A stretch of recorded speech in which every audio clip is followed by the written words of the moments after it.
Hi friends, welcome to விதைகள் study centre. இன்னைக்கு டிஎன்பிஎஸ்ல வெளியிட்ட ரெண்டு முக்கியமான தகவல் தான் நம்ம பார்க்க போறோம்.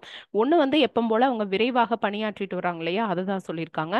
அதாவது நம்ம டைப்பிங்க்கு வந்து குரூப் 4 டைப்பிங் பதவிக்கு வந்து தேர்வர்கள் தெரிவு பட்டியல் செலக்ஷன் லிஸ்ட் வந்து 193 டிபார்ட்மெண்ட்டுக்கு அனுப்பியிருக்காங்க. நியமன அலுவலர்களுக்கு அப்பாயிண்டிங் அத்தாரிட்டிக்கு அனுப்பியிருக்காங்க.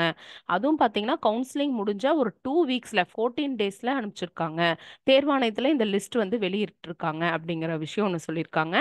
ஸோ இந்த மாதிரி வந்து எந்தெந்த பதவி எந்தெந்த துறைக்கு அவங்க நியமன அலுவலருக்கு அனுப்பியிருக்காங்க அப்படின்னு சொல்லி ஒரு நியூஸ் சொல்லியிருக்காங்க.